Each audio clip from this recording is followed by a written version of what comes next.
Star Wars 7x7, episode 1852. Today, continuing the Summer Rewind and our tribute to Anthony Breznican, who is unfortunately no longer with Entertainment Weekly. This is part 2 of an interview that I did with him, following up on part 1 of the episode that I shared yesterday. Let's go.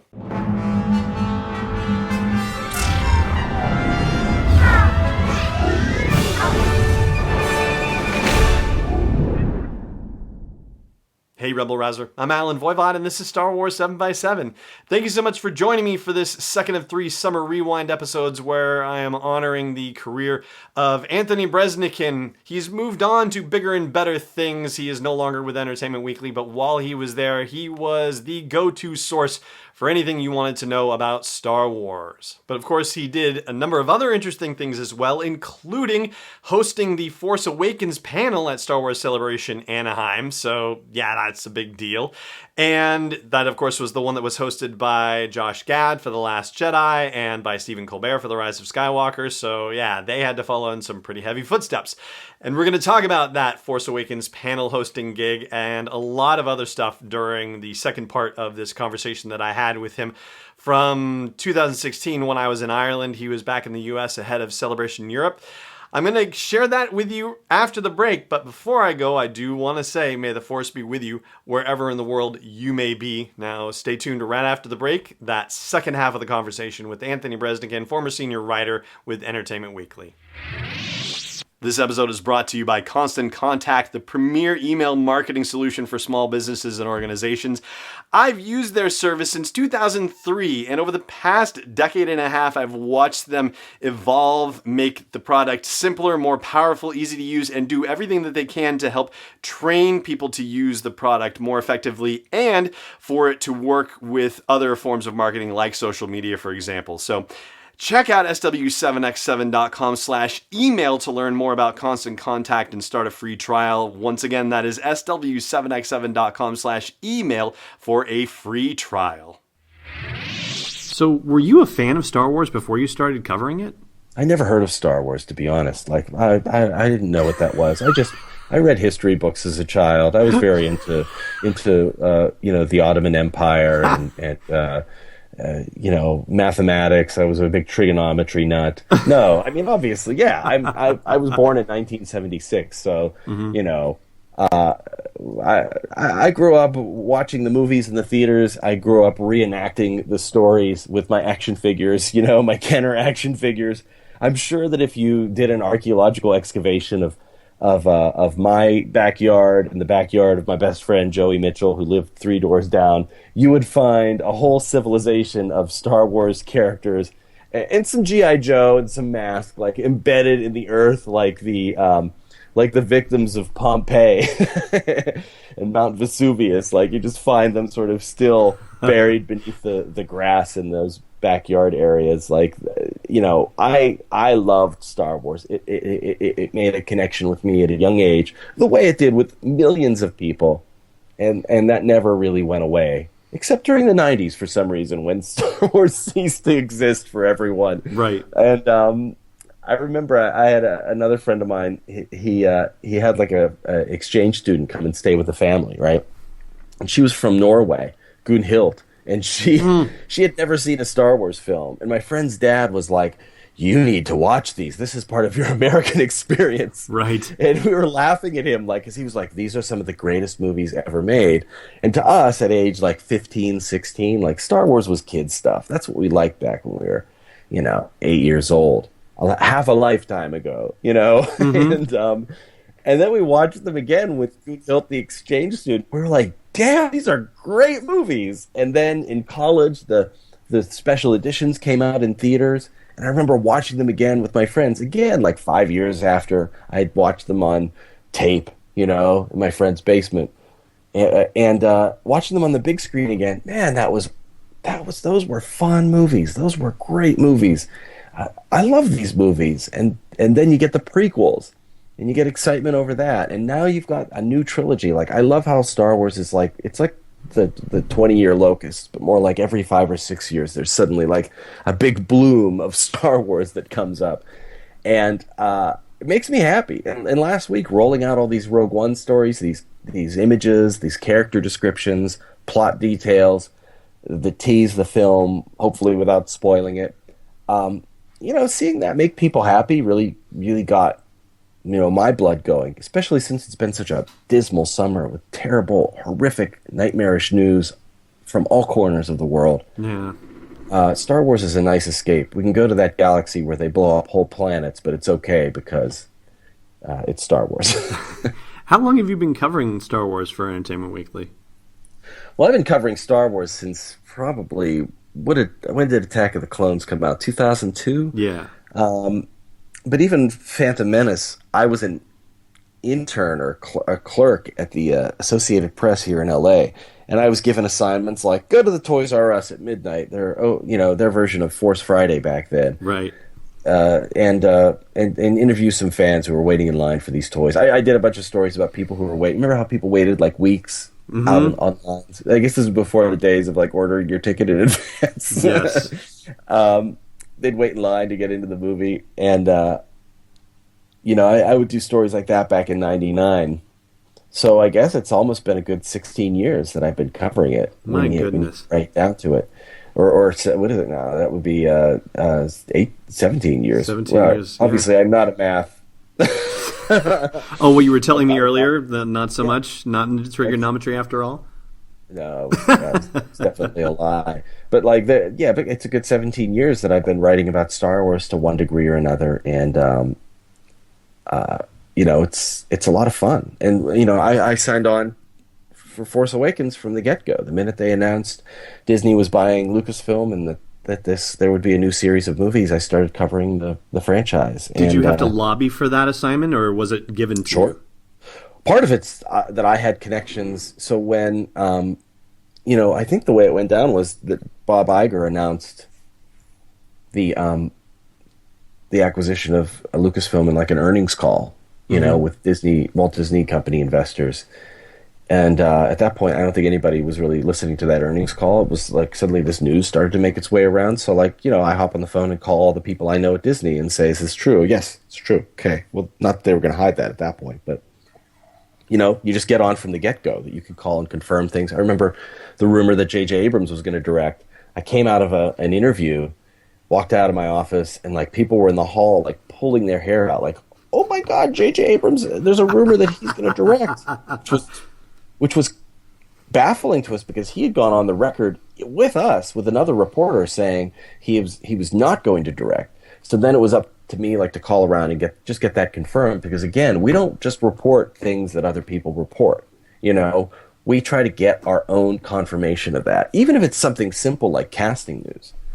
I believe everything that's certain trade reporters publish. I know them personally. I know that they're as honest and ethical as I try to be, as I am, as I try to be. I think I see their report and I have no doubt about it, and I still send an email to the agent, to the representative, the publicist, to the studio, and say, is this legit? Is this a legit thing? And sometimes you'll read a report that's not. So I spent some time trying to confirm the JJ thing. Of course, it was true. Got it nailed down, and that's kind of how you get in on it. Is partly you lobby, you say, I really care about this, I want to do it, and you have to have the goods to actually fulfill that promise. You can't come in and say, I really want to write about Star Wars, and not be able to get a question answered. But years ago, I had done an interview with George Lucas that I think helped forge a good relationship with him. It was about Indiana Jones and the Kingdom of the Crystal Skull, which again, like that movie or hate that movie, I thought it was interesting that Indiana Jones was a father in that movie, and in The Last Crusade, it was all about Indiana Jones's dad, and then Star Wars has a lot about fatherhood in it. And at the time, Alan, I was about to become a father. So this was on my mind, right? Right. And I brought it up to George. I said, I'm curious about the themes of fatherhood in your movies, and can we talk about that? And we did, and can we talk about your dad and what your relationship to your dad was? And his dad ran an office supply company in Northern California that he'd built up from the ground, built up from nothing, and he really wanted his boy to work with him and take on this thing he had built and carry it forward and maybe make it bigger and and more successful than he could have ever imagined. And George didn't want to do that. He wanted to race cars and make movies. And his father was crestfallen and angry. And I thought this was a fascinating story. And as he's telling it, I'm like, George, like, are you being serious? Like, this is join me and together we will roll the office supply business together. And he was like, yeah, I didn't realize it at the time, but that was a part of Star Wars, was pushing away from the thing your father made and not wanting to be like that. And that was a very hard thing to do. So, like, we did that story, and that was for USA Today. And you know, like, you have a good interview with somebody where you pull something out of them that they didn't expect to talk about. And you forge a bond of trust. And I've been trying to build that up with various people for, you know, nearly 2 decades now. Here I am. And so you're not just doing the interviews and having it be in print, but, you know, that then led you to doing things like moderating panels like you did at Celebration Anaheim last year. So what is that experience like? Is it different for you doing it, you know, in private, as it were, and having it be published as a written piece versus actually doing, you know, almost a similar kind of thing and taking it onto the stage for thousands, if not, you know, millions to see and reflect upon? Oh, well, it's nerve-wracking to be out. You know, like, it's alarming, and I'm not as polished as people who are on TV, you know, that do this every day, go on television in front of the camera, and they're really good looking and fit and smooth in the way they deliver their questions, and you know what I mean? Like, you know, maybe they have a teleprompter to aid them. I didn't have that at Celebration. That would have been nice. Well, how scripted was that? I mean, that had to be pretty, I would have thought it had to be pretty well scripted out in terms of the things that Kathleen Kennedy and J.J. Abrams would have wanted to make sure got covered while they were out on stage. Yeah. Well, in a sense, you're right, and in a sense, you're not. Because I would say, apart from the public performance element of doing it in front of, I guess it was like 6,000 people or something at Anaheim's Convention Center. And I to this day, I don't know how many people watched that live stream. I'm guessing it was a lot. Yeah. But there were, because there was a lot of reaction to it. But apart from that, doing it live, it's eerily similar to, or surprisingly similar to, writing a news story, which is I sit down, I get on the phone with Kathy. She was like the first big interview that I did for this cover. Just because of the timing. She was the first one scheduled.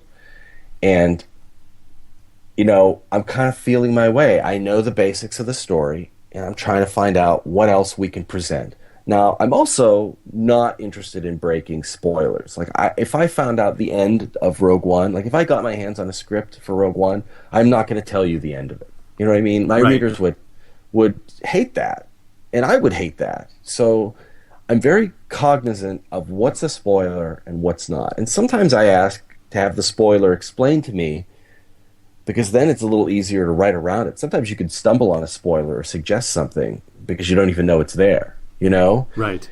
You make a joke or something about somebody being somebody's father, and like suddenly the internet breaks. You know? Mm-hmm. But you sit down, you feel your way. It's like a little bit of a guessing game, like Password. You know, like, okay, this guy Forrest Whitaker plays. Well, that's a bad example because he has a deep history. But like, okay, tell me about Cassian Andor. Like, what kind of guy is he? Oh, he's this intelligence officer. He's really devoted to the rebels. Okay, well, he's paired up with Jyn, and she's a troublemaker. So is he kind of a balancing force? Yeah, I would say he is. You know what I mean? Like, so you kind of get. And that's the value of actually speaking to an outsider as opposed to just publishing a press release, because the outsider is able to draw things out with questions and try to understand things, almost filter it, process it, digest it in a way that the fans are going to, the questions they're going to have. And that's the same thing I did moderating the panel at the Force Awakens presentation at Celebration, which was, yes, they had certain elements that were choreographed. For instance, they knew they were going to roll out BB-8 and R2-D2, right? They had these 2 droid guys, so we're going to make that a part of the presentation. We've got this cast, the new cast, John, Daisy, and Oscar. We've got the veterans, no Harrison, because he was convalescing. He was recovering from his plane crash at the time. Right. But he would have been there if not for that. and we had Mark, Carrie, Anthony, and Peter. And so we have those elements, right? And then we've got Kathy and JJ. And then the night before, we show up at the convention center with this on stage, like backstage, on stage, off to the side of the stage, and we start talking about what the presentation is going to be. Now, here's what they had in place before I got involved at that stage. They knew they were going to show certain photos, right? Mm-hmm. You remember when we were talking, they were showing images on the big screen behind us. And every now and then we'd be talking, and people would react to something, and we'd be kind of like looking up, what are they seeing? They knew they were going to have the stormtroopers come out, and they wanted to do a great big cast photo at the very end. They knew they were going to show the trailer at the end of the presentation. So those elements were in place. Otherwise, it was kind of like a negotiation, just like I would report a story. Like, okay, this is what you've got to show. Like in the magazine, here are the photos that we're going to give. Okay, well, can we have a photo of this? Can we have a photo of that? Yes, you can. No, you can't. You can't have a new Darth Vader, and you can't have a Galen Erso. Okay. Can we have, can you explain what this stormtrooper is with a doll? No, we don't really want to do that. Well, you better, because it looks like people might interpret that as a joke photo. Okay, it's a little toy soldier from the galaxy. So that's sort of what I did with this Rogue One cover story. And it's also what I did at the Force Awakens panel. So, okay, we decided we're going to start by me coming out and saying something that kind of makes this big global event that's live streaming around the world and happening in an auditorium full of thousands of people feel somewhat intimate. So talk about what Star Wars means to me. I had to introduce myself, right? Right. I'm the guy who's doing this. I care about this, and try to conjure. My goal, at least, was try to conjure some sentiment and some warmth and the memories and the reason that you waited in line to get into this theater, into this arena. Like, it's because these movies mean something to you. Because at a time when you were younger, probably you went to see them, and they moved you and inspired you in some way. Do that. Okay, so we're going to do that. And then, they had little bits of business, like they had emojis they needed to have mentioned. Okay, no problem. I can carry that water. But then it's a matter of what are JJ and Kathy going to talk about? And, they were not prepared to talk about the plot or the characters. They did say, we want to mention the Force for Change charity thing. No problem. I think that's a legit thing to bring up, so I have no problem asking about that. But then it was kind of like, okay, well, let's talk about your own histories here. Just like you asked me, like, okay, did you grow up with Star Wars? So JJ, he just turned like 50 this week. Did you know that? Yeah, I saw that.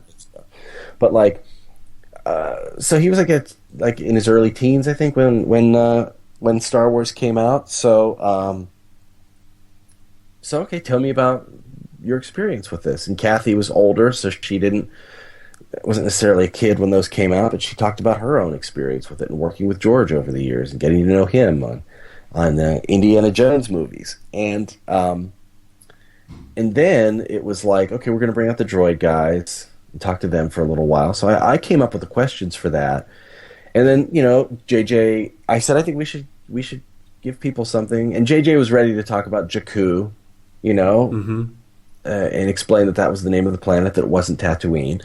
And I wanted to talk more about what Jakku is, if it's not Tatooine, and he didn't want to do that. So you actually saw a little bit of that in the presentation, where I think I said was, well, let's talk about Jakku, and he was like, no, not ready yet. So that whole night, we spent hours around a table with the cast, with a bunch of Disney and Lucasfilm executives, PR, marketing, JJ and Kathy and I, and a laptop. And I basically went through the questions, because also, Alan, it wouldn't have been fun for anyone for me to sit up on that stage and plow into a brick wall again and again. Hey, tell me about what's happening on Jakku. No, I can't do that. Okay, tell me who Finn is. Can't do that. Right. So it was sort of like a negotiation, just like the writing of a story, where I sit and I ask the questions and I get the answers from them and I find out what their limits are and I try to push those limits. And I'm not going to push them, like I said, into spoiler territory. But initially, for instance, the new actors were going to come out and talk about the audition process and what it was like to join a Star Wars movie and work behind the scenes. And we went through some of that, and JJ looked at me and he was like, "What do you think?" And I said, "I think it's kind of boring because it's not that different from any movie, you know? They auditioned, they came back, they auditioned again, they kept it secret, they came back, and then they got the part. And so it's kind of a Shaggy Dog story. There's just not a lot of drama there." And he goes, "What do you think people really want?" And I was like, "Well, they want plot and story and character. Well, they're not ready to get into the plot." But I said, why don't we have the actors describe who they are? You know, nobody knows at that point whether Finn is actually a storm. We did know his name was Finn at that point, but like we don't know whether he's an actual stormtrooper or if he's in disguise. So which is it? And in fact, I think he slipped up if that was actually a slip up or an intended moment. But I think that's when they revealed that he was a stormtrooper on stage at Celebration. He was actually supposed to go deeper than that. What he did was, when I asked, like, "So tell me about it. Is he a stormtrooper? Is he in disguise?" He just kind of shook his head and like acted like he was supposed to go. He was supposed to go a little deeper than he did. Like he was supposed to say, like this is what we worked out the night before. Like, okay, well he is a stormtrooper, and he's, you know, he doesn't want to do that job anymore. He's got a crisis of conscience. So he was prepared to say that. And then on stage, I think he got nervous, like he couldn't remember exactly how far he was supposed to go. So you know, if you watch that again, he kind of gives like a little shake of his head, like, or a little nod, and JJ acts like he's outraged. But JJ, it was so funny because the night before as I would ask them questions, I would be like, "Okay, John, well, like, tell me, are you a stormtrooper or are you in disguise?" And he would be like looking at JJ, or JJ would say, "Yeah, here's what you can say. I think you can go this far." And then he looked at those guys kept looking at JJ when we were on stage, like to make sure that they weren't going too far. But he had given them permission to say, you know, that Rey was a scavenger and that she was living on her own on this planet, and that Oscar Isaac, everybody already knew Oscar was playing like a pilot, but that was his main job. You know, like that was his core identity, that he wasn't just a rebel who got into a cockpit. He was the Han Solo. He was the pilot. He was the getaway car driver. You know, he was the ace. And so we sorted that out, and then it was like, okay, well, what are the veteran cast going to say? And looking back now, I realize why they were hesitant to have them say anything, because Mark doesn't even say anything in the movie, right? So what are you going to have him say? And I really pushed. I said, I think it's important to talk about them or have them say something to the audience. And some people like Anthony Daniels had like remarks he wanted to say. Others like Carrie Fisher wanted to be asked questions, and Peter Mayhew wanted to be asked a couple of questions. So, you know, we just gave them, I threw sort of some easy ones their way. Peter got to talk about being back in the Chewbacca suit. But they got to speak instead of just coming out and waving. And I think that the fans really wanted that. And I also, you know, I pushed and said I want to talk about some of the I want to talk about girls in Star Wars and the fact that you have a female lead character. And that's an important topic to me and to a lot of people. So let's address it. And we need to talk about Harrison Ford. So it was sort of like, I hope this answer isn't too long for you, but this was the process. Was we went through for hours how far they were willing to go and what kind of topics we were going to discuss. And then the next day we just kind of went out and then did it. So it was sort of like that was the reporting process the night before, and then the presentation was like the story after it's all crafted and put together and choreographed. And so this is where when I say heavily scripted is probably the wrong word to choose, but it's kind of the idea that I had about things, that this was, you know, this is very heavily thought through. It wasn't as though you showed up and it was, you know, improv on the stage for all intents and purposes. It wasn't that, but it wasn't, I will assure you, if they had wanted to just put together a dog and pony show that was totally directed by Lucasfilm and Disney, they wouldn't have had me do it, right? Like, why would you hire, I wasn't paid anything, but like, why would you recruit a reporter to do this job if all you wanted was for somebody to come out and read a script? You know, they would have gotten somebody else for that. And I think the reason you'd have to ask them why they had me do it, but I think the reason they had me do it is the same reason they do stories with us, which is it helps sometimes to have an outsider ask the questions, because then you're not navel gazing. You're not trapped in your own head. You're not lost in what you know the story to be and what you don't want to say. You have somebody else who's kind of picking that lock and trying to break through the wall and say, here's what we think is interesting. Here's what the outsiders want to know. I'm a representative of the outsiders, and this is what our people request of you. So, that was why we sat around and forged through the questions and crossed questions off the list and added new ones, and I was very pleased with how that turned out. I feel like they went in some directions that they might not have gone otherwise, and especially about girls and about Harrison. There wasn't a ton about Harrison. They had to respect his privacy, but I said, look, everybody knows he fell out of the sky. Let's talk about it. Just give us some reassurance. Give us an update on his condition. Let's give him a shout out from the stage since he's not here. He's a big part of Star Wars, and they were willing to do that. So I hope, we went through like the audience questions too. We had some from the audience that were solicited online, and then I think from the line the night before. And we went through and picked the ones we thought would be the best. And, that's where I was like, well, let's ask one that's about women in Star Wars and take it in that direction. So it was sort of like, it was coordinated in that way, but I wouldn't, the word scripted makes it just sound like some sort of propaganda, Right. Which is not the impression I intended to give with it. So my apologies in that regard. No, but you know what I mean? Like, I'd say it was organized, that's for sure. Mm-hmm. It was organized the way a story is organized and written, but I had a lot of fun doing that. I was glad to do it. I wouldn't mind doing it again. Hopefully I'll get that chance. I hope you do too. I think you did a fantastic job. I was in the audience in person for that, and you did a bang-up job with it. It was actually very well done.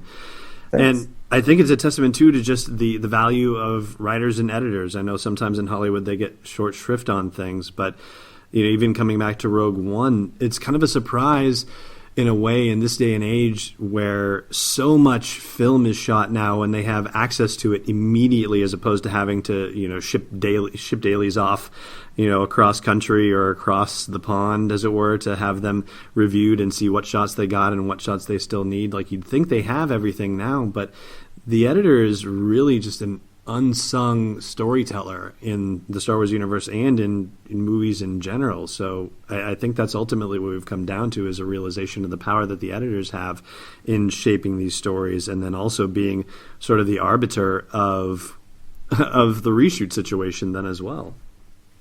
Yeah, I think so. All right, well, and by the way, since I didn't say so, your answer for Celebration was not too long, but I've certainly kept you on a lot longer than I had intended to, and I'm so grateful to you for your generosity with your time. Before we go, may I ask you also about a short story collection that just came out earlier this month that you have a story in as well? Would you tell me a little bit about that? Yeah, actually, it's not a short story collection. It's an anthology of essays. Oh, it's called it's all nonfiction. It's called Last Night: A Superhero Saved My Life. It was edited by Lisa Mignona, and she got together people like Neil Gaiman and Brad Meltzer and Jodi Picoult and Delilah Dawson and me. And I'm one of the contributors there. Jamie Ford is another one. Lee Bardugo, if you like Shadow and Bone and her Grisha trilogy. So she got all these writers together and said, fantastic company to be in. Congratulations. Yeah, thanks. Yeah. So they're all a lot of them are fiction writers, and her request was tell me a story about a superhero that changed your life. And her own involved Batman. The home she grew up in was a pretty troubled place, and Batman was her escape. And Lisa herself has a moving story about Batman, and Delilah writes about the Hulk, and Lee wrote about Wonder Woman, and I wrote about Iron Man, but it's not my story, it's my wife's story.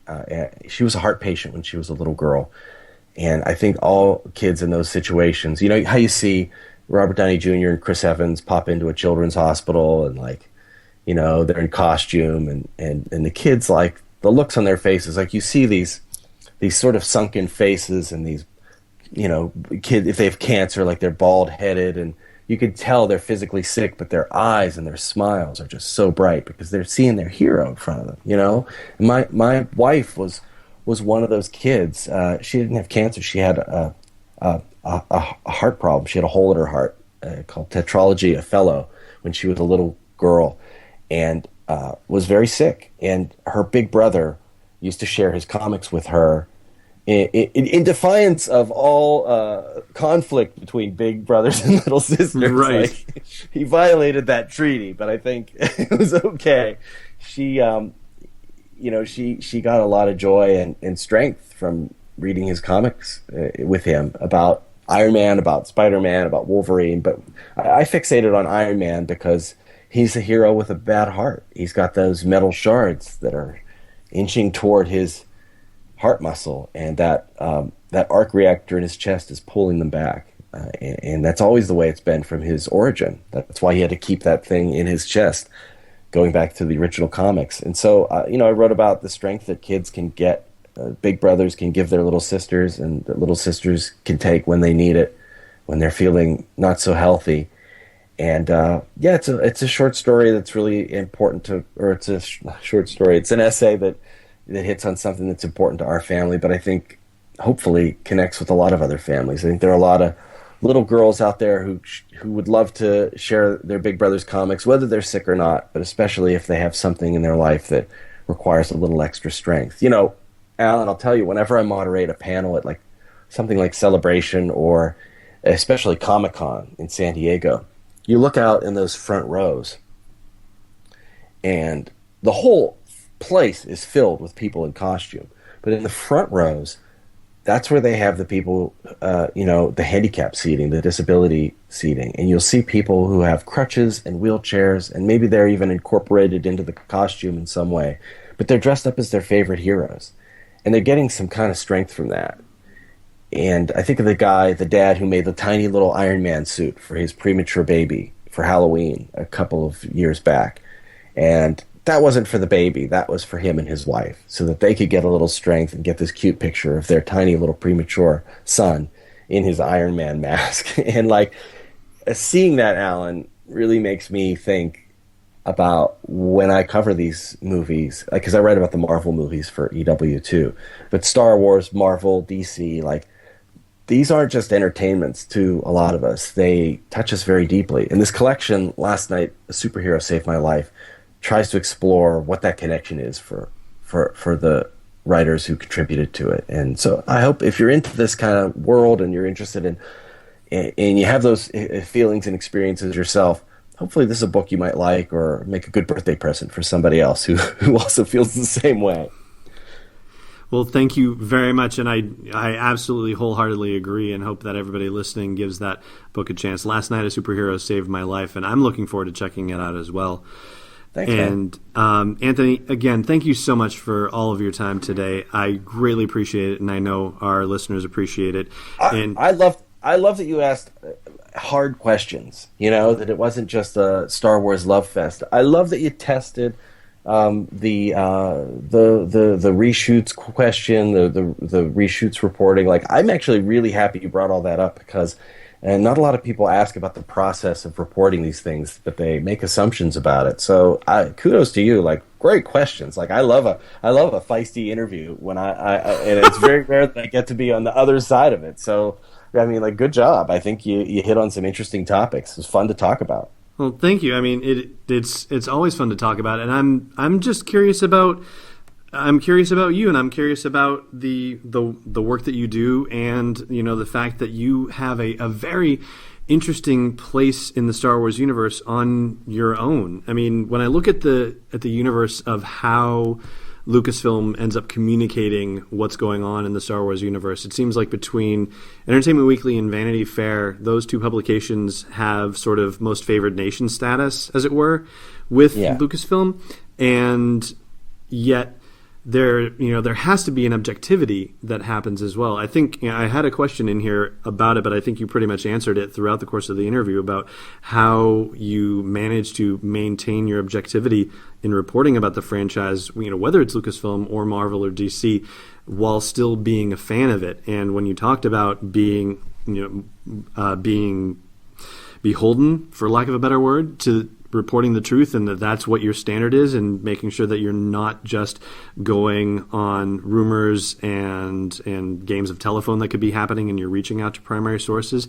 I mean, that's where you can tell that your objectivity comes through, and where you're passionate not just about the franchise but about your own chosen profession, which is communicating about these franchises and these stories and developing your sources and making it so that way what you report is authentic. And I think that authenticity came through when you were on stage at Celebration as well. Yeah. It was a very natural conversation, and yet still, for the fact that it had to have been choreographed to some degree for it to come out as natural as it did is a testament to you, and also to the relationship that you build with JJ and Kathleen. And it was like almost like making a roadmap. Like, here are the stops on the map. Here's where we're going to hit.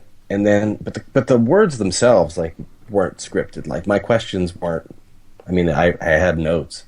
But it was just sort of like I knew certain topics we were going to hit, and then they were going to answer however they felt like answering. And sometimes they didn't go as far as we had planned, But like I said, your question about how you continue to cover something closely while maintaining objectivity is you just be fair. Just be fair. It's very simple.